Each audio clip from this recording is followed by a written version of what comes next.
fuck you doing? Remember that name, Good Pizza, with 3 Z's, baby, 3 Z's. What's up, guys? It's your boy Good Pizza. We got a very special guest hailing from the East Coast. The homie Lyfe Sauce came through to bless us with his story. Started out in Brooklyn, New York. This guy literally moved to Israel, joined the army for 10 years, came back, moved to California, started growing tree. He's the rookie of the year. 2 years out the gate, he's crushing batches at scale, going for hella brands. You guys are gonna love this story. Hard work, dedication. Let's go. Lyfe Sauce, Good Pizza. We'll see you on the show. So you were in the Israeli army, no? No shit, man. For about a third of my life, yeah. Really? Tell me about that, man. I mean, 2009 till about 2018. Really? No kidding? More or less, yeah. So almost. Were you born in Israel? No, I was born in Brooklyn. Born in Brooklyn. Okay. Brooklyn, New York till I was 19. Okay.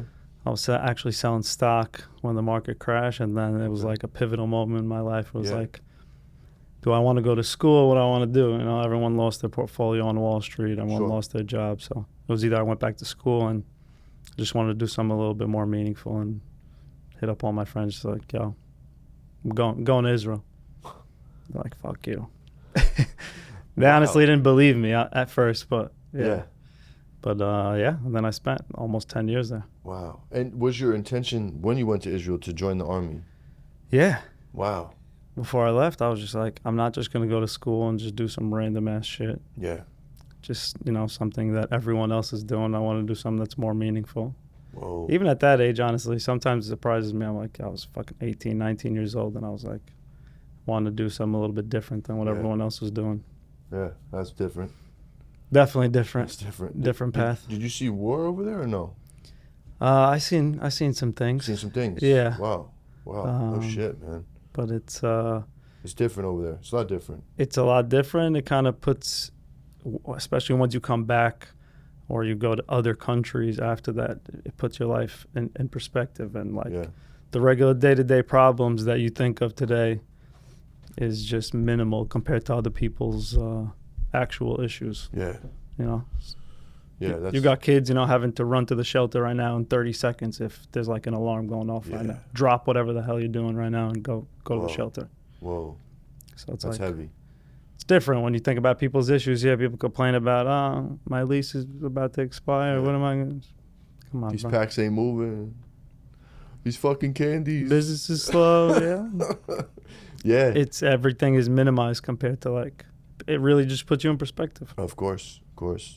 On a softer side of that, I mean, I travel a lot. I take my kids to a lot of countries so they could see different lifestyles and how better or worse they have it. It's usually worse, typically. For sure. Because Americans, we have it very well. And, you know, I haven't been to war or joined an army in another country, but like, it kind of compares, you know what I mean? That's a little more extreme. Yeah, even growing up in bad neighborhoods. Yeah, exactly. Bad areas, yep. I tell my wife all the time, once my kids grow up, they get a little bit older, I'm taking them to Brooklyn. They're not going to just... I'm not just going to have them chilling here in LA like everything's all nice and gravy. You got to take them back and show them how other people live. Have a summer there, you know? See what's going on. Walk through the projects. Yeah, walk through them peas right there. I'll meet you on the other side. I saw who said that. I think Malik was on. Malik said it, and I was just like, yo, I resonate with his pops for doing that, just because it's like it's a real thing. Yeah, man, it's good. It's good for the kids. Yeah, and as someone that has seen shit and went to the army and seen different things, I would still want my kids to go to the army today. Yeah, no shit. Yeah, nice for America or Israel. Nah, to the Israeli army, any army. And look. In general, I think, if you do something, like why do people on your resume or other people's resume ask, for a degree or something? It's really just something that you started and you saw through all the way. Yeah. Right? It's not really about the degree. It's not about, if you're a major in this, you're a major in that. No one really cares. Mm-hmm. If you started something and you followed through and you succeeded in it and you moved up and you got some sort of stamp and you were recognized by somebody for doing something throughout a specific amount of time that, kind of gave you that certificate to do whatever you wanted to do or be at that specific moment, that's what people look for. Yeah, dude. So that's really what it is. If it's not the For Army, sure. it'll be something else, but it has to be some sort of structure, Yeah. I think. Yeah, no doubt. I'm walking my kids through that right now. With college, you know. First one went to college. She's kind of on the struggle bus, getting through, you know. It's going to be all right. 5-6 years probably, so she's done, which is fine. And then my other son, he's like wanting to do, I want to do like 2 years college. I'm like, all right, well, I don't know if I want to push you too hard. Like, I think whatever works. Just do it. Whatever just works. Do it. And after 2 years, we'll reassess. Everybody's different, man. Yeah, just like everyone reacts to different cannabinoids and different things differently. Yeah. People react to the world in different ways. For sure. And you know what's crazy about that story you just told me, like about you growing up here, then going to Israel, joining the army, bro? One of my friends from high school, my boy Matt Ghetto, is fool. After high school, he did the same thing, bro. He said, "Yo, I'm moving to Israel." We're like, "Get the fuck out of here! You moving to Israel?" He was like, you know, super into his culture, super like into his country. Like, I don't even know if he's ever been there, but he was like, "I'm going, bro. Yeah, join the army." I mean, we used to go every year, 2 years with the family. So I did see my cousins that were in the army and this and that. But yeah, I mean, it's really just a sense of doing something more meaningful than just did, bro. Just like you. It's a big thing. Now, he didn't wind up like you did. Like, he went up there and, you know, did whatever he did, and he started like this crazy scam, and he got bumped when he came back. He did like 8 years in the feds and shit. But, yeah, my cousin was with him, actually. My cousin Steve was with him. I remember one summer he's like, "Yeah, bro, I'm going to Israel with Ghetto, bro. I'm gonna check this out." My cousin's Italian. Like, this is funny ass Italian dude from North Jersey, right? And he's like, "I heard he got bumped." I'm like, "Yo, Steve, what the fuck happened?" He's like, "Dog, we were in line, and a couple suits ran down on me and Matt, and they snagged both of us."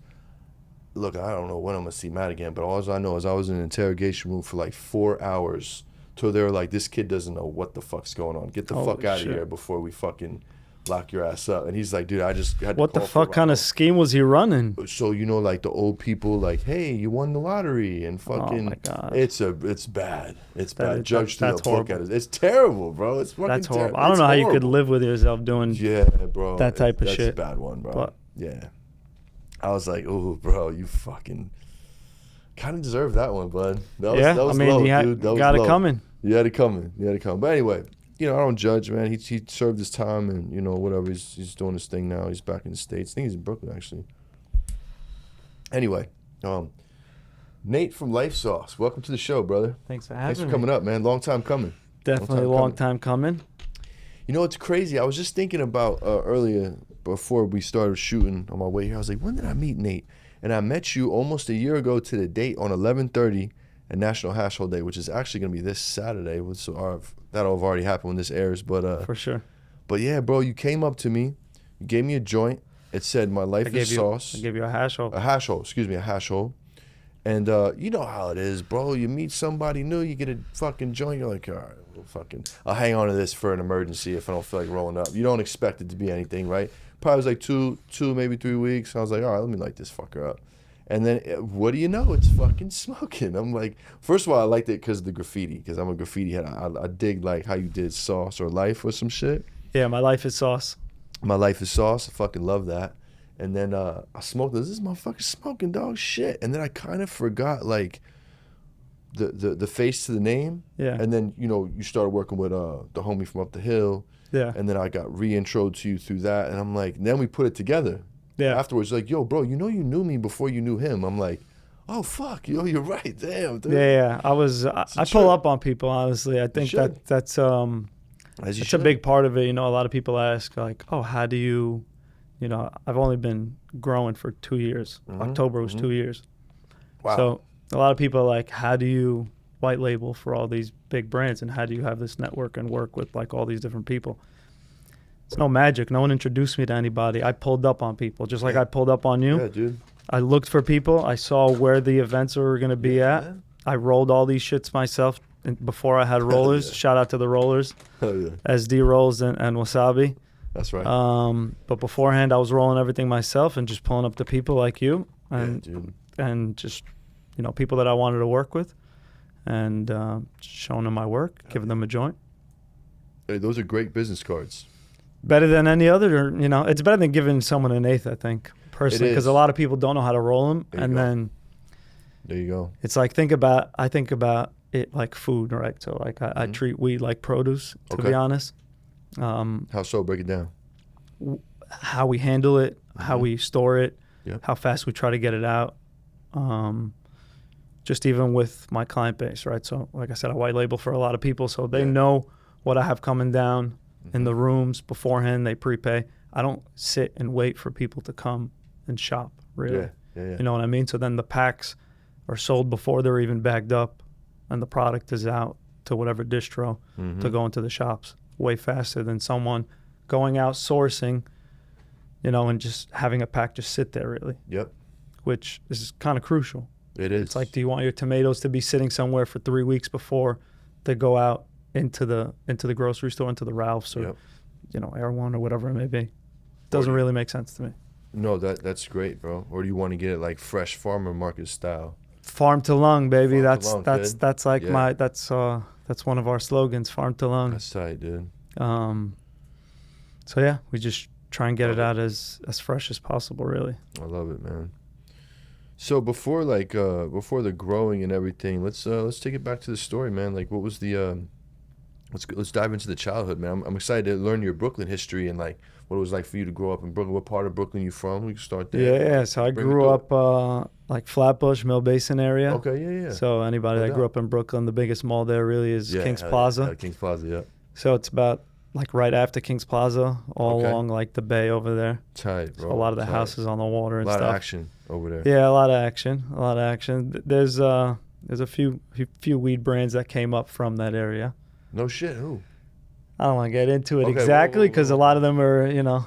Okay, we'll keep it Scooby-Doo. Not the best names, but got it. You know, got it for sure. Not someone that I would want to promote. But all good, bro. It's there's a lot of people from the industry, from the East Coast in general, especially from Brooklyn. Yeah. And I feel like a lot of us kind of link up here in LA or like attract to one another in some sort of weird way. Ain't that a trip? I don't know what it is, but I feel like it's just the vibes, you know? Yeah, it's the vibes, man. So what was the high school? What type of shit you was on in high school? So I grew up in Brooklyn, went to James Madison High School, public school, about 5,000 students, metal detectors, like the whole thing. The whole thing. I was honestly working a lot of times, so I wouldn't really go to school. Okay. I probably wouldn't have graduated if it wasn't for my like high school girlfriend's mom trying to help me out. And is like, that right? Yeah. So I was like, kids working early. I was working early. I was doing like, my father owned car dealerships. Oh, no shit. Like Flatbush Avenue, Church Avenue, Ralph Avenue. So we had like 3 different car dealerships. So I started like, I didn't go to no fucking camp or nothing in the summer. You know, I went to work with my pops, and I stood on milk crates to wash the top of the cars, and I was getting $10 a car. Oh, nice, dude. And when it was snowing, we were shoveling snow, you know, and just working super young. Yeah. And then at some point when I was like 16, I was starting to sell cars and stuff, and started going to the auction and become a buyer for a lot of the other car dealerships. Nice. That's fun, isn't it? So just hustling super young. Yeah. Even when I was doing deliveries. So I was doing deliveries for a pizzeria. I would never just do deliveries for just the pizzeria. I would do deliveries for the pizzeria and the kosher deli down the block. Nice. And just racking up as much shit as I could do. Hell yeah. Just working super young. I can see that. I can see that in your work ethic now. That started early. Super independent. I mean, just cool. Another example is like when you get your license, or I think your permit in New York when you're like 17. Yeah. Florida is like 15 or 16. Yeah, it's like young. 2 years younger. Yeah. So I had a boy that moved from New York to Florida. Uh-huh. I hit up his mom, called his mom. I was like, hey, do you think I could use your address so I get my license? She's like, yeah, of course, you love me. She's like, yeah, of course, no problem. I was saving up money, came to my parents with a ticket that I already bought, the driving lesson already scheduled, the permit test, everything's already done. Damn, you were paid very for. independent. Came to my parents. I was like, yo, I'm going in 2 weeks to Florida to do this and that. Everything's already paid for. Showed them everything. My parents couldn't say no. Fuck. I'm staying at my boy's house. His mom said yes. Everything's paid for. Everything's organized. They see where I'm staying, how long I'm going for, and when I'm coming back. Yeah. Dog, that's just. I would love for my kids to do that. Just show me the fucking plan. You got a plan? Show me how you gonna Course of execute action, yeah. it. Yeah, smart, dude. Smart. I like it, bro. And I live like that even today. My employees know if there's an issue, don't come to me with just an issue. Come to me with a solution. If you're coming to me with just an issue, I'm just going to get annoyed because that's not, you didn't think this through. If it's something that just happened this second, you need help, obviously, by all means. But no doubt. if this is something that's an ongoing issue and you have an issue with it and you want to make things better and you're just coming to me with that issue, yeah, you're not trying to make things better. No doubt. I like that policy. You run a tight ship, my friend, I can tell. Very. Yeah. What's up, guys? I just want to give a quick shout out to my sponsors over at United Nutrients. Trusted by elite growers, United Nutrients delivers clean, reliable nutrition, trusted by top cannabis cultivators for enhancing plant health and maximizing yields, all while being easy to use. Affordable without compromising quality. United Nutrients offers premium nutrient solutions that remain affordable, ensuring growers get the best results without breaking the bank. Sustainability, cultivator-centered innovation. Developed through collaboration with cultivators, United Nutrients' science-backed formulations are designed specifically for cannabis, providing eco-friendly and efficient nutrient absorption to promote healthy and vigorous plants. Tell them Good Pizza sent you. Very. I mean, you see, I wake up early. Yeah, I'm dude. the first one in. I try to be the last one out. Yeah, that's the recipe, kid. That never changed. We got to chat with all the employees, so sometimes I'll be there like 4:30 in the morning sending pictures of like shit that's fucked up or like shit that needs to be fixed from the day before or just shit that happens overnight because shit always happens. Okay. And at first people would get annoyed. They'd be like, are you just like pissed off every morning? I'm like, no, this is part of it. Like This is what's ahead of you guys. Yeah, That's what we got guys. today, kid. So now they already know, but Gotcha. I mean like trust but verify. I trust you all, but I'm going to verify every single thing that you do. Yeah. So don't take it the wrong way. Yeah, dude. That's cool. You're the boss. You gotta run a tight ship, It's kid. part of my job. Yeah, it is part of your job. But Nice, dude. So we're in Brooklyn. You're hustling your ass off. You got the license. What happens after that? Do you go to Israel shortly after that? no, so I took my Series 7. I was on That's Wall right, Street. That's right. Basically, you know, from selling cars, I saw that I had obviously a good outlet for my Jewishness came out of me and my salesman skills came out. Okay. It was just Wall Street was just like an easier transition from just selling cars. No doubt. It was just an upgrade. And yeah, I mean, it was nice while it lasted. And then once the market, nice catch. Right. Thanks. And then once the market crashed, and I was just like, again, just a pivotal moment. I was just like, fuck this. I want to do something meaningful. And if there's something, I still live by this today, but if there's something that you believe in, don't just talk about it. Don't just say, oh, this is so horrible. Like, this sucks. Someone should do something. Like, even protesting. People talking about protesting. Bro. I'm not going to lie. It's a rough one, man. It's bullshit. I don't think it does anything. It doesn't do anything. And It's not a waste of your effective. time and energy. It's Like, I get it. I get where your heart is, but like, That's fuck, not dude. reality. You're being. It's not. Look, I think. Especially in those little towns, bro. Like, I think in some little towns where I see posters, like, bro, nobody even knows this town exists. Nor are you gonna change anybody's mind. Or are you blocking a fucking highway in the middle of fucking rush hour? Is not helping nobody. No, now you're disrupting. Now you're disrupting Life for a lot of like people. regular people that have regular jobs that could lose their shit. Like Yeah, bro. blue collar employees can't fucking sit and wait in traffic, No, and dude. there's no fucking what's it called. So if you don't have a friend or family member that's been a union employee or somebody that's it's like, bro, you're stopping traffic for what? Yeah. For what? Something that doesn't even affect your life personally Yeah. this second right now. Some You people want just to be wanna- you want to be some sort of an advocate? Go to whatever country you're talking about. You're advocating for. I'm not even going to talk about the whole Yeah. the whole Israel-Palestine conflict, but I'm just Yeah. saying, like, if you haven't been to that country, if you haven't been to that place, Sure. you have no right to speak on it. Yeah. Even if you think, you know, you're TikTok educated, whatever it may be, if you don't know, just don't get into it. It's not your place. Yeah. Yeah. Worry about your own fucking issues. And realistically, most of those people that are out protesting, they don't have a job. And they're getting paid to be out there, which is even more ridiculous. Yeah. That's just a side note. Yeah. It has nothing to do with weed, but No doubt. No, it's all good, bro. We can talk about whatever. I do want to quickly acknowledge this fucking sick ass rolling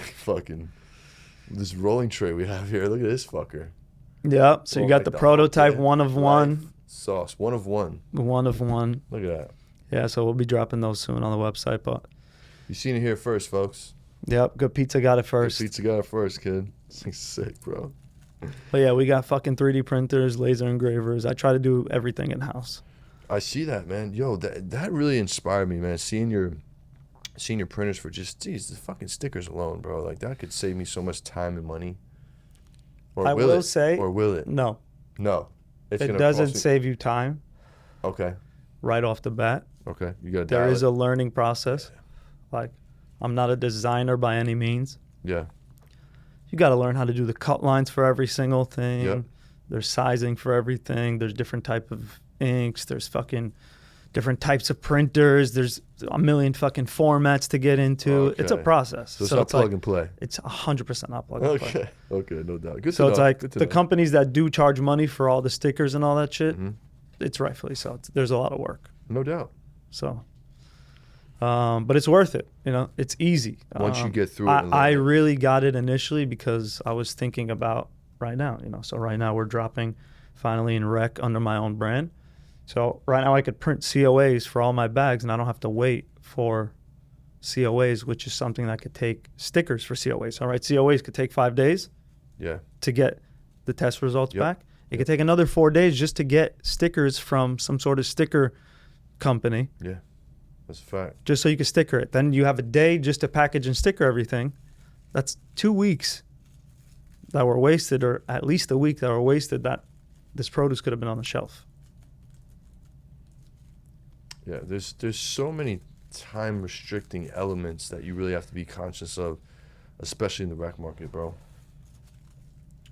Especially in the rec market. Yeah. I just ran into a little trouble. It's all good. Fucking my joints say candy peaches. And you can't say candy on your shit. Really? One the DCC ran down on one of my shops. It was like, whoa, pull those. No candy. Like, no candy. So just so you know, That's can't crazy. say candy. I'm like, damn, I wasn't even thinking of that. At least they didn't say. Yeah, I mean, can't look, say they don't want pizza. it. Yeah, they don't want to market it to kids and that's shit. what I is. get it. I get it, dude. I just fuck, man. I thought like all the candy out there, like nobody says candy. What the fuck? I mean, yeah, there's all this crazy ass packaging. I guess it's just maybe that one shop that got run down Yeah. and this and that. So So, I just think it's very lightly enforced, probably. Yeah. It was just it was bad. I mean, I'm in a bunch of shops. There was only one, so I ain't tripping. Which is also a thing. I feel like being in less shops is better than I do too. being in more shops. You have less issues to take care of. You know, be in shops that can move your product, man. Shops that are actually popping, shops that are actually popping, yeah. Like which is a big thing. You don't need to be in every mom and pop. But shout out to the mom and pops. I got mom and pop shops that kill shit And that pay. and that pay. You know, it's you just gotta know. You find your sweet. Listen, you stay in for a year or two, you'll find your sweet spot. No, I mean, look, the good thing about me is that I'm not. For me, it's different, right? So, because I could always white label my stuff. Exactly. So I'm not pressed right now. Yeah, Oh man, it's a good spot I to have be to in. put this on the shelf. If I want to put one batch on the shelf, I'll put one batch on the shelf. Yeah. If I want to put 7 flavors of everything that I'm growing or 10 flavors, I'll put everything. If Yep. not, I'll good. wholesale everything. To me, it doesn't matter. I'm not gonna forcefully drop Yeah. shit just to Yeah. say that I'm in a wreck. That's that's a good. I'm good either way. position to be in, and a smart position to be in. really me If you being plan in right. rec is more access for other people to have the highest quality weed that they could get, the freshest that they Yeah. could get, fresher than even the people that I white label for, because they also go through some sort of distro process, which Yeah. again, I don't bang on none of them. Yeah. It's all great and they have their process in order to do that, but I'm just skipping a step really. Sure. There's a step that's being skipped there and it's as direct to consumer as you could possibly Sure. believe. Do you have your own distro? Yeah. Oh, there you go. So There I you have go. distro manufacturing. Oh, so you got the micro. I have everything. Beautiful. Yeah. Nice. I mean, apart from cultivation, we're also processing 40 to 50,000 grams of fucking hash a day. So Nice, dude. Yeah. And you just started that, right? started that recently with Nature's Lab. Shout out to That's right. Nature's Lab. They're in all of the TRP and cookies and Yeah. that stuff. Yeah. So in SoCal, teamed right, up man. with Marcus and those guys.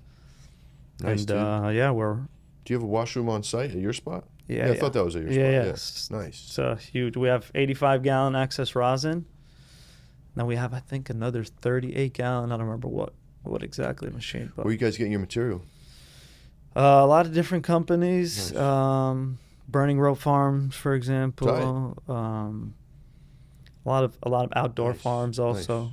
But we kind of, again, we have like, we could wash 500 to 600 pounds in like 2 days. Nice, dude. So it's Solid. like, Solid. it's big production. Yeah, if you need flavors from farms, I just partnered up on a farm with Buck Mountain, and we're breaking ground next year, 2025, and we're going to be doing a lot of resin production. We're going to be selling a lot of fresh frozen. We're also going to be offering to grow strains for certain brands. If you want certain genetics grown, we can dedicate space for you. So, you know, if that's anything you'd ever want to do, Yeah, or any I'm use, always down. let me know. Yeah. Definitely. Yeah, man. It's exciting stuff, man. Yeah, I got to get my ass vertical somehow, slowly but surely. It's important, man. It's I mean, important, again, bro. you're just skipping steps. That's which is a big Yeah, thing. man. Again, Yeah, like when man. you're skipping steps, again, it's not to eat more. It's really just to have better quality product, Yeah, better exactly. process. Better process, fresher product. And it's cool. Like, I've been doing some really cool work with Buck Mountain. Like, we've been literally like making orders as they come in. You know what I'm saying? So like, order comes in, we 100%. bag it fresh. You get a fresh pack date. You know what I'm saying? I mean, that's what we're doing with a lot of the stuff, even the joints, Yeah. right? Man. So these say Lyfe Sauce, but we're also white labeling for a lot of people. So, Oh, tight, dude. you know, so if you wanted good pizza rolls and with, you know, instead of going out and sourcing the flour and then going and finding the roller Yeah. and doing all this is all products that could be rec with rec product. Nice, dude. On metric, white labeled, Hell yeah. multiple SKUs. And you can offer a better ticket for that because you are vertical. Yeah. And you're probably using your smalls or your Bs or something like that. I mean, no, in all of our rolls we're using like either bigs or like mediums. Okay, cool. So we don't really Cool. we don't really Don't mess have with smalls smalls. because we You guys wash washing those? Yeah, Oh, we there you wash those. So it's typically like Yeah. schmediums, quarter Cool. size, like real Yeah, no, I've nugs, seen the or mediums. just Yeah, they're respectable. yeah, they're For sure. better than a lot of people's better than a lot of people's bigs at some point. Yeah, dude. Yeah. That's tight. For some people, that's a come up. They'll buy amazing schmediums, they'll put it in their bags Yeah, as bro. bigs. Yeah. Some people can get it off. It's a nice bust down, yeah. It's a nice bust down. Oh, yeah. Crazy, man. Yeah. Good times, bro. So, back to your story, right? So I'm interested in like, okay, you make the decision to go to Israel, right? You get there. What's that like? Like day 1, day 2, where you're like, what the fuck did I do? Oh my I mean, God. look, Do you again, roll right away, like. I've been there also, right? So Okay, I okay. was there in the summers. Okay, cool. So I cool. kind of You're know familiar. the vibes, right? So You I obviously have speak the family language. there. Yeah, I spoke the language, not fluently Yeah, initially, but like I just understood it kind of. sure. Like I spoke it, but I didn't read and write it. Got it. So like I just understood the language. Sure. Could communicate like basic things, but Yeah. like I didn't. Again, I was just going there as a little kid in the summers for a few weeks, coming back. So Yeah. we spoke it at home. It wasn't a crazy transition. Israel does have good programs for integrating, Okay. because there's a lot of people that come from a lot of countries Really? to join the Israeli army. Is that right? Yeah. Why is that, I wonder? Israel is a sacred place not just for Jews. Okay. You know, a lot of, not to get again too political, but a lot of people talk about, you know, apartheid or like different things that happen in Israel. I served in the army with 21 people. Out of those 21 soldiers, 7 of them were black Ethiopian Jews. Oh shit. I'm not white. So Right. like Jews also aren't white. You know, people doubt. assimilate Palestine to Arabs. Yeah. I'm a Jew, and my grandfather after he was exiled from the British Mandate to Iraq, then back to what was then the British, Palestine, Mhm. is he was a Jew with a Palestinian passport, like identity. And there's Wow. many Jews that lived as Palestinians. So a Palestinian isn't necessarily an Arab. It was something that was Interesting. called by the British Mandate. Okay. It's funny because the actual name Palestine, Plishtim, means invader, which Holy is shit. which is the British actually named it Palestine in order to mock the Jews. So there's Wow, a lot of there's a lot of history deep history. that people don't actually know. And, you know, living in New York or LA, you might assimilate or what you know or what you see to a Jew as a white person, you know, like a rich white person that runs the banks and does all these things. But that's most of the Jews, are like 75 or 80% of the Jews are not white. They're not Eastern European. Sure. They're from Iraq. They're from Iran. They're Wow. from all these different places. Yeah. You know what I mean? What's up, guys? Just want to take a quick second to shout out my sponsors over at Kaya Core. Clean cocoa trusted by top cultivators. Kaya Core premium grade clean cocoa core is trusted by and respected by cannabis cultivators for optimal plant health and performance. It's all about the terps and quality first before yields, which is driven through clean 100% core, which provides smooth stratification throughout the media. Sustainable and eco-friendly. Sourced from eco-friendly coconut fiber produced in our 100% sustainable operation in India. Kaya provides an environmentally conscious solution without compromising cultivation quality. Kaya washes the cocoa multiple times to ensure a clean starting base with less salinity from other cocoa manufacturers. The plastic pot is 100% biodegradable for a sustainable solution. Tailored for cannabis growth, Kaya Core products are developed from direct feedback and collaboration with top cultivators, offering superior water retention, root aeration, and nutrient absorption for healthier, more vigorous plants. They buffer the cocoa to less than 0.3 EC with calcium nitrate to provide the cultivator with a strong starting point for transplant. You will be shocked how clear the runoff is from this clean cocoa. Kaya uses coarse ground cocoa core to achieve the 70-30 blend versus perlite or chunks. Go hit up Kaya Core. Tell them Good Pizza sent you. Growing up in Brooklyn, I was mistaken as Italian, Puerto Rican, Dominican, a million different things. Easily pass as one of those, yeah. So I mean, it's Yeah, I didn't know you were Jewish or Israeli. people don't know. Yeah. I mean, a lot of the time. Yeah, until you mentioned the army, I was like, Yeah. well, that's clearly. Well, not clearly. I assume clearly, but apparently not clearly. Yeah. You know what I'm saying? That's not a good assumption to make. No, but in If general, you just, don't, but you know, that's cool. why I say people, if you're not educated about something, just in any topic, right? If I'm not educated about it, I'm not going to speak on it. No doubt. No doubt. You just sound ignorant. Well, that's the thing, man, with social media and like, oh my God, man, it just the algorithms just feed your agenda, and it's just like you think you know everything, and it's like we don't always get good information. We're getting just dumped on, like information dumps every fucking day, and it's just like, Which isn't always accurate or No, good dude. information, and most of the time it's gotta be manipulated. careful with that. Yeah, man. You know, so yeah, I feel you, bro. But yeah, I mean, Israel is a very welcoming place to all people, not just Jews. Sure. There's Christians that go there every single year and like on a regular basis in order to, you know, go visit the holy sites and go dip in the Dead Sea and Yeah. and do all these things, and it's like a big thing. Like it's Sure. not there's not like no one could get in if you're not Jewish, and it's like it's a very welcoming place. Yeah. Very safe. A lot of times safer than a lot of the places here in America. No shit. You know, here you can't fucking leave anything in the car. Yeah, right. Jeez. Can't walk No around kidding. if you got a nice watch. You can't fucking Yeah, watch it. get pulled up on. Yep. Yep.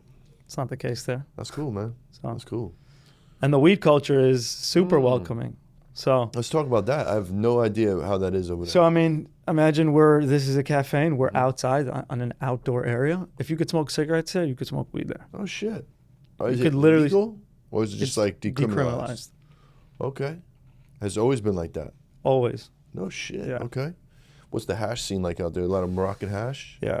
I figured since that part of the It's world. not, usually they don't is. really know fucking rosin. Gotcha. But it's definitely like Moroccan Egyptian hash. Yeah, cool. Cool. But in general, it's like 70%. They're like Europeans, 70% tobacco, 30% whatever. Yeah. Yeah. Where have you traveled out there, bro? Have you seen? I mean, I used to go snowboarding from Israel, which is super convenient. People wouldn't think, but like shit. all the French Alps. Nice. Yeah. All the French Alps, Austria, Bulgaria. A lot of like European snow culture. Yeah. Which is super Nice, cool. Dude. Oh yeah. What about you ever been to Italy? What are you? I haven't. No. Not yet. Gotta go check Not it yet. out, man. I definitely have to. Yeah, man. So you do your time out there in the army, right? What makes you come back? I feel like you're only as good as your last move, really. And a lot of the times you got to pivot. You have to know when to pivot. Yeah. So it's like you could be having a great run doing something, but you have to, if you're not on your toes and if you're not always looking to grow and you're complacent in general, it's a very dangerous place to be in, to be complacent. Because in a second, something could change and slip right from under you. So you're really only as good as your last move. You got something great going? Amazing. What's the next move? Yeah. You're on a roll? Yeah. Good. What's the next move? Yeah. People try to ride that wave too long. I feel like whatever wave you're on, you know what I mean? Like Dangerous. You have your moments, but it's dangerous if you're not thinking ahead. Yeah. Super dangerous. I've done it. I mean, shit, bro. I didn't think that pandemic bread was ever gonna stop, bro. I did a lot of loans for people through the PPP and the SBAs and stuff. Yeah. There's a lot of people that that's just randomly got fucking shit money. Oh yeah. That have to pay back, that never will, never they're did. circling back to all those people, Crazy. bro. Crazy. Yeah. But again, it's how you want to conduct your business. Yeah. Right. It's up to you. So what year was that when you came back? I came back in 2018, back to New York. Oh shit. Okay. My wife actually also did the Army. Oh, you met your wife over there? So we knew each other. Okay. We weren't together then, but all the Americans or people that kind of join the Army or come to Israel end up knowing each other. It's kind of like a small circle. Oh no shit. Yeah, because you also, you resonate to like we said, East Coasters resonate to one another. No so doubt. it's like when you're in a different country, different culture, when you find really some you'll hear someone that suddenly is bumping Wiz in fucking Israel, and you're like, what the fuck? Yeah, yeah. And it's like another group of Americans, or everyone's playing these paddle ball, it's called matkot in Israel on the beach, and then you'll see some Americans throwing footballs, and you're like, all right, go throw some football with these guys. It's just like you just connect to it instantly. No doubt. So it's the same, basically. That's tight. So the same kind of circles, and then I moved back to New York. We linked up, and then we had a long distance relationship for a short time, and then I moved out to LA. Nice, dude. Was she from New York?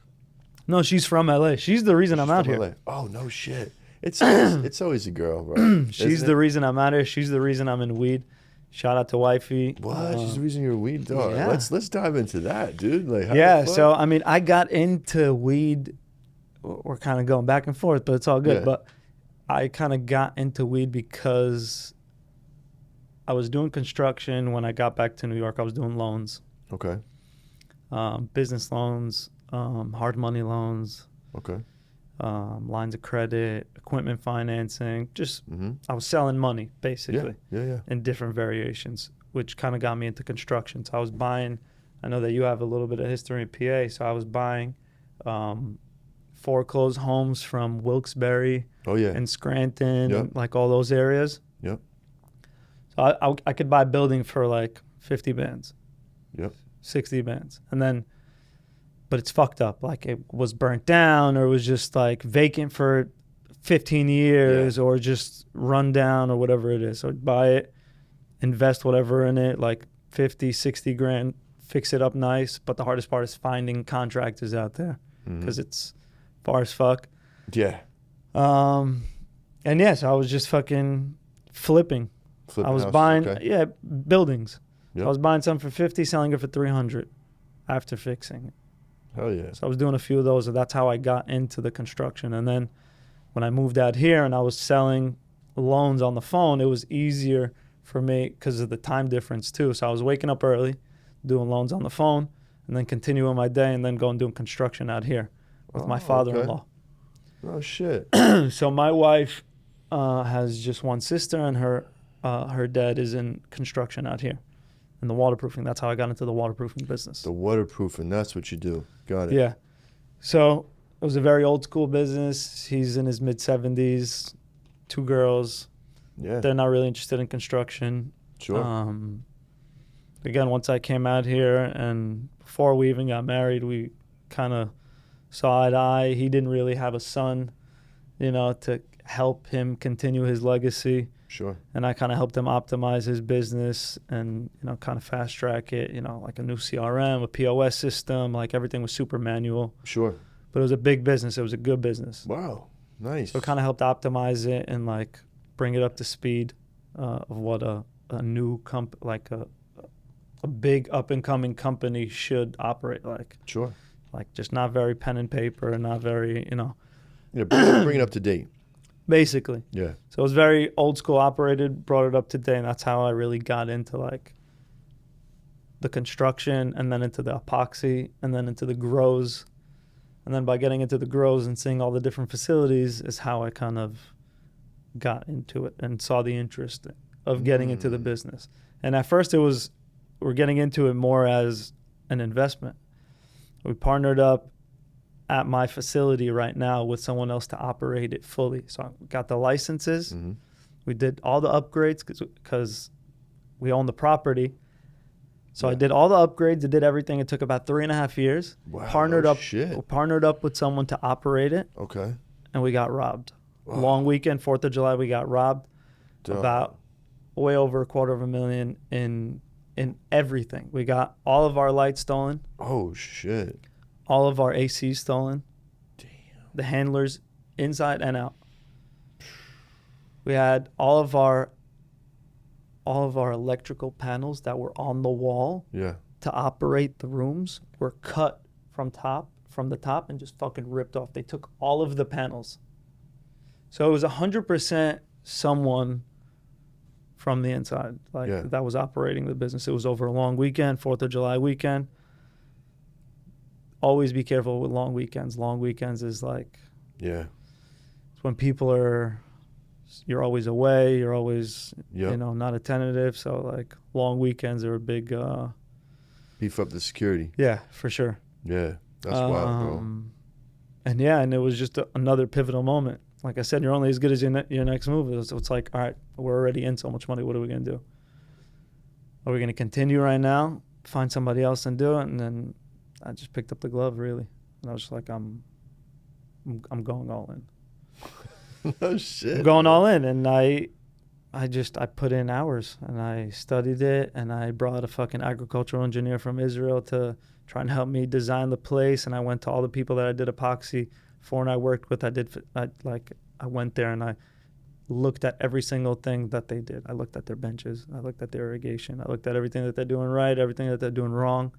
I learned from them. I even paid people. I literally paid people consulting fees. Yeah. And I didn't know, but now people come to me to consult. Now I'm going to fucking Canada to places to consult. That's right.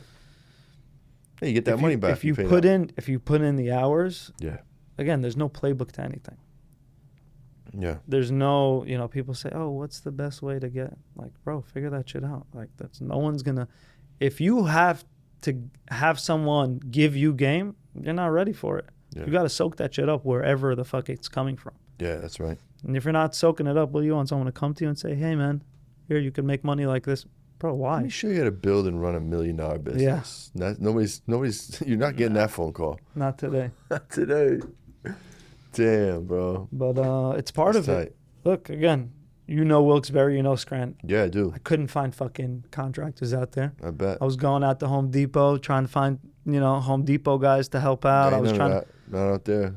But then I started I was going to construction sites. I learned that every construction site had to have a permit, and on the permit there was a GC in his name. Oh, smart. Nice so I was looking that up. So I was going to construction sites, literally finding all the names of the GCs. Mm-hmm.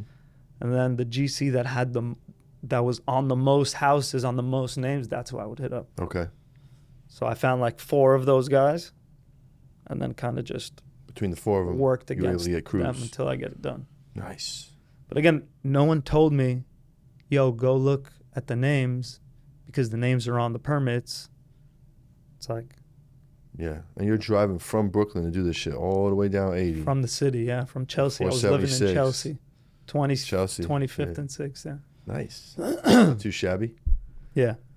What's up, fam? Just want to take a second to shout out my sponsors over at Buck Mountain Cannabis Delivery. Single source flower, rosin, hash holes, and pre-rolls. All produced in the Sierra foothills of Nevada County. Always fresh depths and light assist direct from the farm. Their product is never more than 6 months old from harvest. Grown with passion and obsession to produce the best sun-grown cannabis possible. And if it's from Buck Mountain, you know it's smoking. Serving Grass Valley and Sacramento. Go check out the menu at buckmountaincannabis.com. Tell them Good Pizza sent you. I had a car that I would leave in Mill Basin. I would park it there because there was no parking zones there. Like Yeah. Tuesdays, Thursdays. No doubt. People don't know about that here. Right. The whole street cleaning. Yeah, dude. Street clean sucks, bro. Wake up at fucking 8:45 to go move the whip. Yo, move your car, bro. They coming. Yeah. Yeah, bro. Oh, fuck. Definitely don't miss that. And you know what? To those that don't know PA like that, and you know, most don't. These fucking places are in the middle of fucking nowhere. It's only a few hours from New York, but you would think it's fucking Minnesota. Yeah, dude. We call that shit like Pennsyltucky. Yeah, they say hoagies and shit. I say hoagies. They don't say sandwiches. No sandwiches, no heroes, no sandwich. Sandwiches. Sandwiches, no sandwiches. Oh, man. That's a trip, dude. That's a fucking trip. So, congratulations on your success so far, man. You're definitely Rookie of the Year for 2 years straight. I feel like fucking, you know, not too many people are putting out quality at scale like you are in such a small amount of time. So you definitely, like, you immersed yourself in this shit, man. You did your homework. It seems like you got with the right people and you got a good system down. And now you're sought after brand and a sought after company to get the work from. If you're a brand and you need a white label, Yeah. you know, that's pretty impressive, man. That's pretty impressive. That's cool as fuck. Yeah, Good for no, you, man. I mean, to me, it's crazy, you know, to work with like the biggest people in the industry that I was a custody, you know. Sure. I always bought this shit. Yeah. Look at you now. Yeah. Now Cool, now people are sourcing it for other people. Yeah. In those same It's a brands, trip, which is dude. kind of crazy. So like, Have people like fucking Alchemist smoke my weed and tell me that it's fire. yeah, that's cool. That's fucking cool. Bro, I grew up on fucking Mobb Deep listening to. Yeah, bro. And then this fool's telling me that my weed's fucking amazing. It's like, what? That's a trip. Where did you crazy. bump into him? Astor Club Astor with Club, the no doubt. TED Talks. Nice, He's always in LA Hell yeah. in different Hell yeah. areas. Yeah, I can't wait to bump heads with him, bro. I fucking big love for Alchemist, bro. Yeah, Those he's beats. big into the weed He scene is, now, man. I want to get him on the show, man. I'd love to get him on the show. That'd be a fun episode. for sure. We definitely do a lot of reminiscing on Mob and Prodigy and shit. I was a big Mob head growing up, you know. Definitely. Yeah, that's tight, bro. That's tight. So what's next, man? Tell me about the products, man. What kind of SKUs we got here, man? Hit me. So I mean, we got the sauces, all the That's different right. color sauces.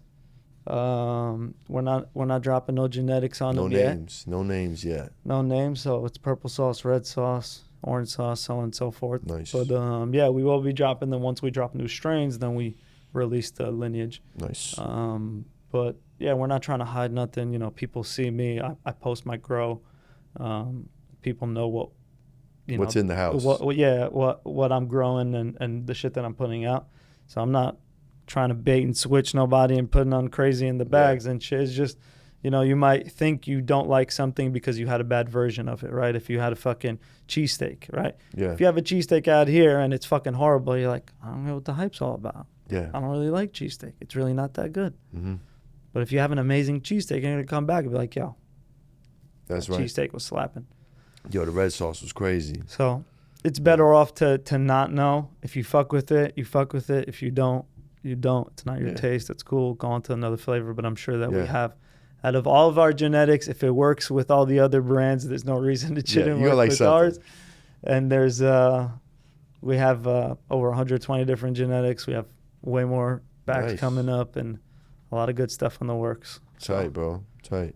Do you guys do any like seed hunts or like you guys do any breeding? All the time, yeah. Oh, All cool. the time, yeah. Cool. So, I mean, we're running a lot of shit right now. New addition into the grow recently has been the homie Don't Be Weird, formerly Life's Not Grape. Yep. I remember you telling me about that. So, yeah. You guys doing some cool work again, together. yeah, he's a great person. Just shortly want to touch on that because there's a lot of fuck shit in the industry. You know, I feel like there's a lot of people that throw around the title OG to themselves way too much in this industry. You know, Yo, I'm an OG, son. like just because you've been growing weed for however many years doesn't make you an OG. An OG is someone that put somebody else on game for no reason. They gain nothing from it, and they put somebody else on. That's an OG. And if you do that in the space, amazing. But if you try and shit on somebody because you think you're in a better place than them, and take advantage of that, and then other people in the industry know that and condone that shit, like some sort of bullying, and you condone that shit, I don't fuck with that shit. Yeah, feel it. So us as an industry together, if we see that, you know, someone that's getting fucked over, a woman that's being mistreated or something, that you can't fuck with that brand after. No way, dude. You can't fuck with that brand. Bro. You can't be fucking liking their post. You can't be showing their fucking love. You can't be acting like everything's all gravy when it's not. Yeah. Because it's not. People like to save face a lot for some reason, man. I don't understand that. If they go bad, they're bad, bro. Nah. But that's it's an East Coast thing, bro. If you did something to my boy, bro, I don't fuck with you. Yeah. Yeah, straight up. Over here, it's not like that. Yeah. It's very weird. Yeah, man, I don't know what's up with that. But I feel that, bro. I feel it. You gotta stay on that shit. So you guys are doing some good work together? Yep. So we got him the limonana, the original limonana. No, dog. I gave him the Lem 2. Fuck! So he's the absolute He's only the guy. one. He's the only one. He's the only one that has the original limonana, which is the Lem 2. But we're also You working. blessed him, bro. That was a fucking special one. I mean, bro, that's my homie. Yeah. That's my homie, and he deserves it. And you know, that's cool, man. Again, if you have to link me up with him, bro. I gotta get it from him now. You know? Yeah, no, I mean it's still in house, so you can still get it from me. It's still the same spot. We're still in the same house, but he's again, it's a person that deserves his shine. That's you know, cool, a lot of people don't deserve their No shine doubt. in the industry, and I'm not one to dictate. But if I have the opportunity to help someone that does, Sure. Bro, that is my favorite Kush and coffee strain, bro. Like, to have that with some fucking coffee was just, goddamn, dog. And I don't even really smoke with coffee no more.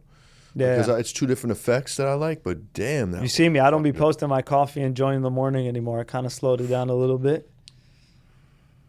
What's this? Green sauce. Is this a hash roll? Or Nope. just flour? Straight Okay, flour. cool. I'm going to say, bro, you're going to get this right back. This is a hash roll. No. A lot of I'll people do it. mistake the flour rolls for hash rolls because they burn. No, it's burning. They burn nice, yeah. but they're not. Nah. The hash rolls are the smaller ones. We do a nice little 1.5, 0.5. Dog, I was just talking about this yesterday, bro.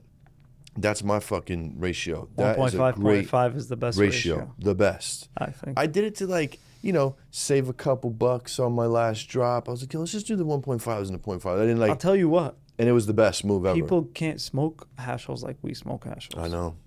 The main. They still burn forever. Yeah. Most people just can't smoke fucking 3 gram. At first, I was doing 3 gram flour, 1 gram hash roll. That's too much, dude. You need like 10 heads on that, you know? And it's going to smoke like shit because 3 of those Someone's people gonna are going to fuck it up. for sure. You know what I'm saying? Trip, dude. So, what's on the horizon for you, bro? What's the next 5 years looking like, kid? What's the next moves, bro? I mean, I don't want to get ahead of myself and say what we're gonna do. I just hope to be. I don't like to talk about shit before I do it, really. Hey, that's cool. But That could be your answer if you want. yeah, no, but I just hope to be a reputable brand in the industry. Hell yeah. To continue being a reputable brand in the industry, and Cool, man. leading in a lot of different ways to help other people, really innovate and better this space. Beautiful. That's all I could ask for. What is your workload between the cannabis and the the sealing? What is it called? The waterproofing. Waterproofing. What is the ratio what you're I mean, physically right involved now I'm way more involved in the cannabis. Okay. Just because, again, there's about 100 to 120 employees in the construction business. So it's there's a lot of moving parts to it. and a lot of it is just overseeing it and you know, catching shit that falls in between, the chairs and fixing issues as they come up, putting out fires. So that's running like a well-oiled machine. Yeah. So it's a lot of like decisions, really. Gotcha. Rather than anything, and again, trusting but verifying, which is a big thing. But I'm way more involved into the cannabis just because of how new it is still to me. Even though it's been 5.5 years, really, it's really only been 2 years. Of actually growing, yeah. So after 2 years, going in rec, after nice, 2 years is, Cool, man. Welcome to the NFL. Yeah. You got any out-of-state things going on? Any talks? Any states you're trying to get in? So I did go to Canada. Okay. To do some, I think, Canada is definitely a leader in a lot of the stuff that's coming up. Because they're already EU GMP certified. And everything's already built out. They have huge and they already send out finished product. Yeah. Which is insane. Yeah, insane. To like Germany and the rest of the EU. Everywhere. Any EU GMP country. Yeah. Israel, Portugal, Germany, UK, any medical EU GMP certified country. It's fucking wild. You could look it up. There's a list of like fucking, I don't know, I think 20-something countries. Yeah, Australia. Enough of them. Australia. Australia's one. Australia was one, mate. There's a bunch. Yeah. Colombia. A whole bunch. I don't know the exact thing, but there's definitely a bunch of them. And, I feel like that's what's going to end up happening in the U.S. The U.S. is going to fall in line with the EU GMP shit at some point, right? So whatever facilities already start working towards that, they're going to lead. No doubt. They're going to be worth the most, essentially. No doubt. Hell yeah. Because really what's going to happen is Big Pharma is going to come. They're going to offer companies like Alien Labs or Blueprint or all these big companies, Backpack Boys, whoever it is, they're going to offer them money for their infrastructure, for their grow, for all this to try and cash them out. Yep. So that's exactly what's going to happen. The more organized you are, the more set you are for them to take that and grow with it, the more you'll be evaluated. Yeah. So the more you work towards that, the easier transition it'll be. Absolutely. And then you could sell that shit and fucking do it again. That's right. That's right. I like it, man. The future's bright. Yeah. The future is bright. How do you feel about the state of the cannabis industry right now, bro? Whatever that means to you. I mean, again, I can't complain because I'm in a way better space than most people. No doubt. Again, if that's price-wise or, volume-wise or whatever it may be, but I'm in a great position, so I definitely can't complain, but I see everyone struggling. Yeah. What do you think the issue is? Or issues? There's a lot of things. There's a lot of too much bro science. There's a lot of oversaturation of irrelevant shit. There's a lot of disconnect between, again, part of my success is there's no disconnect, right? I'm the owner, operator. I'm in the grow. I'm smoking the shit. Yep. I'm out in the streets. I'm part of the whole everything. Yeah, absolutely. Most of these 400 or 500 light spots have a board of 15 people that all are dick swinging and say, I want to pull this way and I want to pull that way. Yep. And they want to decide based on not knowledge, based on what they think is right, not based on experience, not based on thinking ahead, not based on anything, just based on saving money, cutting corners, trying to get profits. They don't. Part of my success is because I grow good weed because I don't have to. Yeah. Yeah. So it's like, if I'm not putting effort into it, why the fuck am I growing weed? I don't need to. Right. I'm not growing weed to keep my lights on. I'm good. I could shut down tomorrow and I'm fine. That's a good position to be in, bro. Seriously. So if I'm not putting effort into it, what the fuck am I doing? Yeah. Doesn't make sense. Right. What's up, guys? Just want to take a quick second to shout out my sponsors over at Grove Bags. Listen, Grove Bags are hands down the best way to store your cannabis. Forget jars, forget Mylars. Nobody does it like Grove Bags. Listen, it's a 6-layer, non-static bag. State-of-the-art technology, It's going to keep your weed fresher for longer. It keeps your cannabis between 58 and 62% humidity at all times, the optimal humidity to store cannabis. It's going to increase your shelf life, help prevent mold, weight reduction. Hands down, it's the best product out there. We don't use anything but Grove bags at Good Pizza. And especially if your product is in stores, we all know there's some shelf life issues at the stores. This is going to keep your product lasting longer on those shelves. So when your customer goes to try it, it's going to be fresh cannabis. Listen, if you want to store your cannabis the proper way, use Grove bags. Use promo code PIZZA with 3 Z's. That's PIZZZA. Tell them Good Pizza sent you.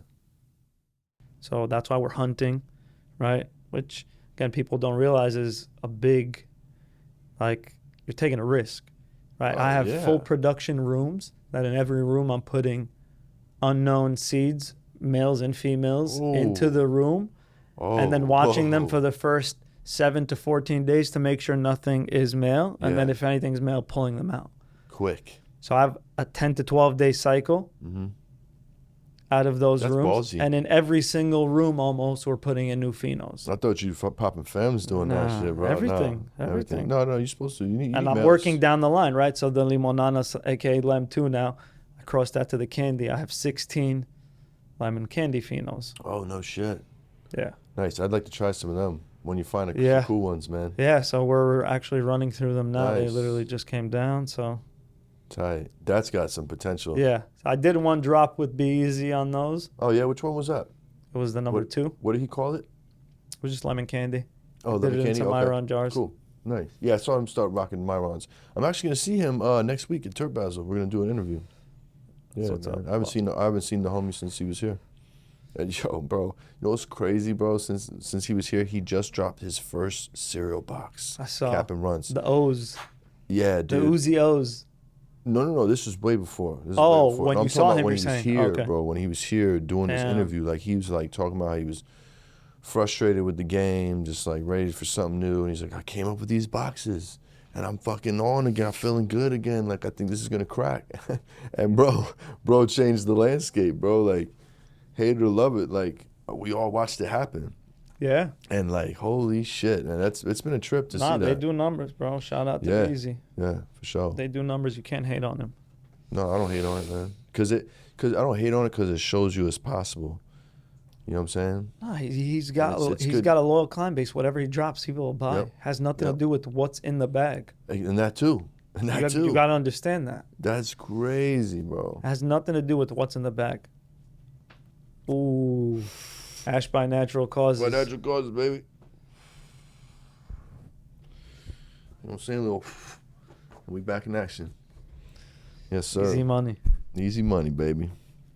So, my friend, why don't you tell us your top 3 strains of all time? We're going to go one old school, one new school, and a desert island strain. You stuck on the island with for the rest of your life. How the fuck didn't I think of these before? Oh, old school, I got to go. Old school, I have to go no name. Because old school was no names. What block were you on when you bought that dub, bro? It was Dro. Dro was That's all we had, whatever bro. was Dro was fire. It was fire, bro. So I have to go with Dro. I don't know what the fuck it is. Okay. It was probably sour. It was probably sour. It wasn't on the haze because I didn't like the haze. For sure. I still don't like the haze. You didn't like the haze. piff? Dog, you the first New Yorker I ever heard say that, bro. I didn't love it. You didn't love it. I didn't love it. I'd rather have the Dro. Like, got you. Even back then, once the Dro was around, I would only go. Bro, I remember some Dro that's like, yo, what was that, bro? That was crazy.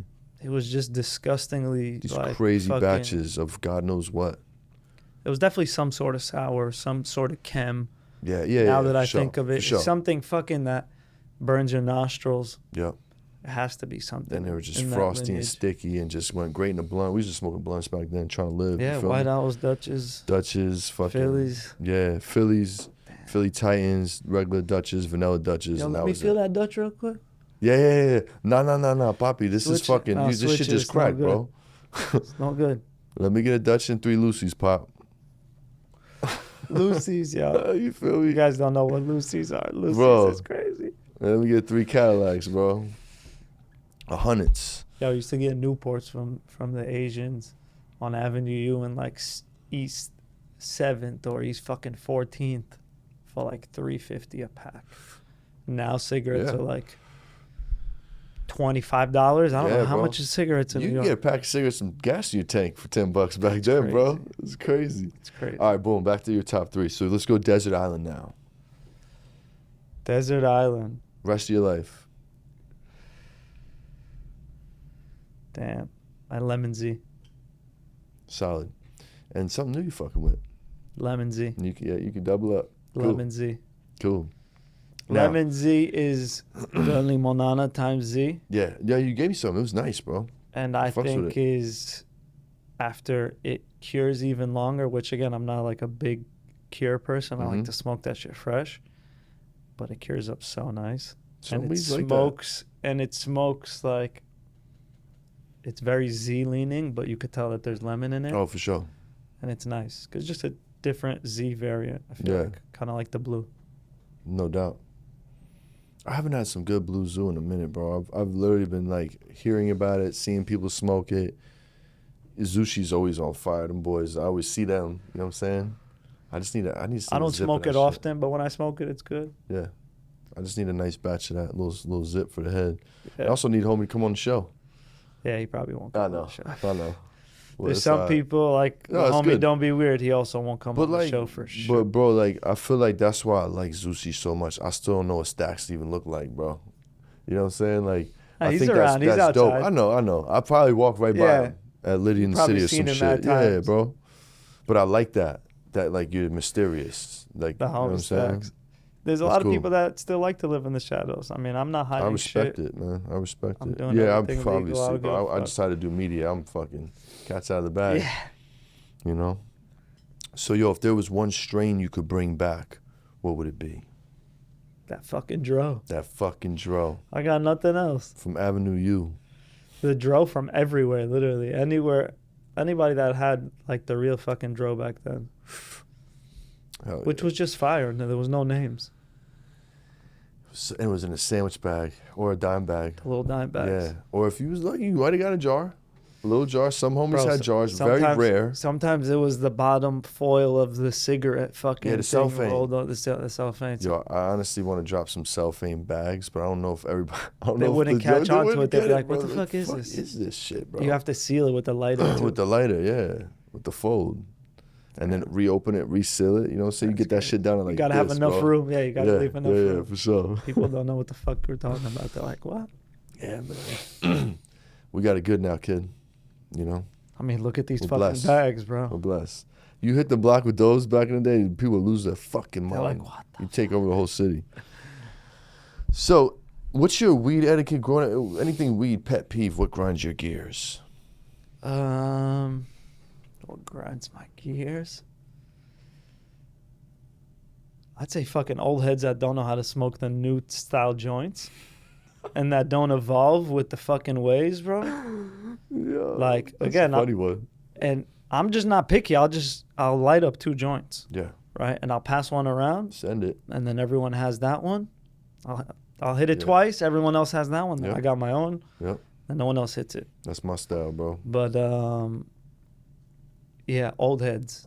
Because it could be a good homie too, Yeah, and you that don't want to shit. tell him. Like, you're not gonna be like, Yeah, man. It might be your old head you grew up with. That's your OG, or like somebody. or you looked even a up to, homie that just doesn't smoke like us. Yeah. You know what I mean? and it just makes the cipher And, awkward. Yeah, it could You just know? be at an event. It could be anywhere. Yeah. Like sometimes you only have like 1 or 2 joints because you're not trying to be like, Yeah, you know. I feel like that might be creeping on one of the most common answers for that question. It's just From people my fucking knowledge. up the Yeah, it's fucking up the site, fucking up the nice roll. put There you effort go. into this shit. You know, You know? Yeah, man. people don't Like appreciate it. 15 minutes, 20 minutes to roll a joint sometimes. Don't man. fucking You know pull what I'm that shit like you're Yeah. drinking a milkshake. Take it easy. And it's not a cigarette. Yeah. I always tell people, smoke it like a cigar, like not a cigarette. A Like double- I never like a smoke double cigars. puff. Like, look that shit up. Look it up, kid. It's the easiest way. You're gonna find people Yeah, rolling up yeah. cigars. Little double, how you doing? We're good to go. Hell yeah. Where's your favorite place to smoke, sir? Damn. Probably my spot. Yeah, you got a cool spot. My little dungeon. Yeah, that's sick. My little dude. spot. That shit's sick. Favorite song to blaze to while you chilling in the dungeon, getting your mind right. What's on the Favorite tunes? What's on the song? tunes? I don't have a favorite song. I'll say artist Anderson .Paak. Okay. Favorite stoner food? Damn. Little challah bread with Nutella and bananas. Solid. It's fucking amazing. We're going to take it a step deeper. What's your middle of the night? You're cruising through the kitchen. You're a scumbag and you know it. It's on the counter. It's going down. You're smashing the whole thing. Damn. What you got? Because that first one was healthy. Semi. Nah, that The shit ain't Nutella, healthy. Nutella, all right, Nutella and bread's not Nutella healthy. with the fucking big With the ass bananas, bread you and know? shit. You saved it with Yeah, the bananas, It's you know? basically salad. Basically, Fucking, yeah, what's you his feel me? name? Cooch. Yeah. Fuck. I'd say like fucking ice cream probably. Okay. Yeah, Easy. I'm ice cream guy for sure. How do you define success? And has your definition of that changed over the years? For sure. 100%. Success, how do I define success? Damn, that's a good question. I mean, I'd say it's really defined by you first and foremost, right? So again, it goes back to having a plan and what your goals and aspirations are. So it's like, if you don't have any goals and you're not waking up in the morning with some sort of course of action, then what the fuck are you aspiring for? Like, where's the success? Do you get what I'm saying? Yeah. So it's like it's only attainable based on what you're trying to actually put in. So like you asked what's your 5-year plan or what you're looking to do or what it is, that's kind of part of the plan. And that is defined by you first and foremost. So people look for that in other things. You have to look for that within first and attain that by doing little mini goals. Just break it down. Reverse engineer wherever you want to fucking be. You want to be, you look up to somebody, you want to be in the same circle as someone, you want that person's job, you want to surpass them, whatever. Think about what they did or think about what you need to do in order to get there. Just reverse engineer it, more or less. Figure out the rest on the way. Yeah. That's a fact. So, again, that's a good answer. Success is self-defined, I think, a lot of the times then. Yeah. Because if you're fulfilled in what you're doing, you're successful. I'm happy. Nice. I like that answer, bro. Solid. What's the biggest misconception people have about you? I mean, I feel like I'm just coming out into the light, so not too many. Okay, cool. Not too many people Cool. are, have, most of the time I'm just another guy in the crowd. But Cool. we're coming out. We're coming out and showing people what's up, and it could be a lot of different things. I don't know. Maybe that, maybe because I'm new to the game, more or less, or maybe a lot of people haven't known that till now. So No doubt. it could be a lot of different things, but I'm open to it, and I'm an open book. No doubt. This is what you get. It's part of the New York thing. I wear my emotions on my sleeves. If I don't like you, you'll know right away. Yeah. And if I fuck with you, you'll know right away. No doubt. No doubt. I respect it. If you could smoke with two people, one that's dead, one that's still alive, who would they be? Damn, dead.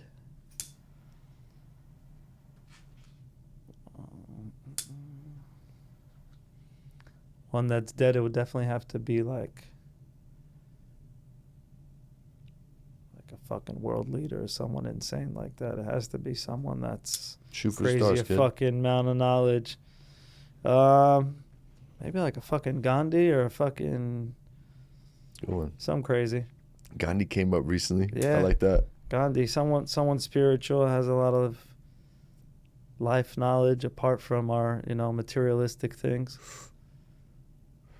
I feel like that's a good cipher. That's something that someone That's to a real good smoke with, cipher. talk deep thoughts with. Yeah. Someone new, probably someone fucking hysterical like Adam Sandler. Yeah. That'd be great. Someone funny.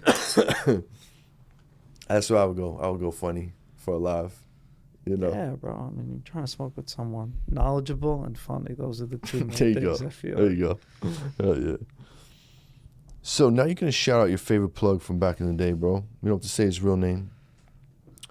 Just give him a quick shout, man. Who took care of you back in the day, bro? Damn. You called, they answered, and they fucking delivered. He's not. I won't call him a plug, but I'll shout out my boy Joker. He put all the boys on. So he had like a list, Mm-hmm. And if you were part of the homies, you don't pay him up front. At the end of the week, he looks at the list and he scores everybody out, and then you just pay him. Mm-hmm. So shout out to Joker. But, Shout out to Joker. But now I look out for him. So it's shit. The tables have turned. Yeah, now he's my main guy in New York. Nice. You guys obviously still in touch, right? Yeah, so look, June 16th is National Plug Day, man. Make sure you get him something. I will. Get a little joint, fucking He Venmo. gets enough from me, bro. Okay. Well, just slap a little something extra on top on June 16th. For sure. If you could pick someone to be your personal mentor, who would it be? My personal mentor. Anybody. Damn. Like a fucking Pat Bet David or someone. Oh, that's like a fucking good one, bro. Someone like that. Yeah. I got to go to one of his conventions. Like him and Ed Milet or some shit. Yeah. Them boys are nasty. Yeah. Solid. That's solid as fuck. So, I'm going to hit you with one more question before we dip up out of here, brother. If you could go back to the young you, the day before you jumped off the porch and hopped in the game, whatever that means to you, what advice would you give you? What advice?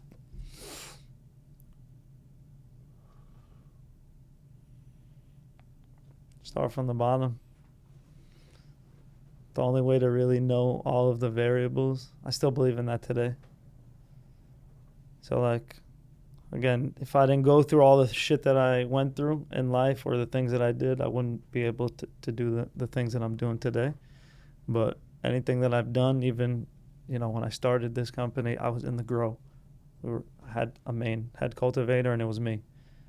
And then slowly we hired more people on to get into the business. And I literally did every single aspect of the business. Same one with waterproofing. When I first got into it, I was going on top of roofs. I was doing epoxy myself. So I really know every aspect of it.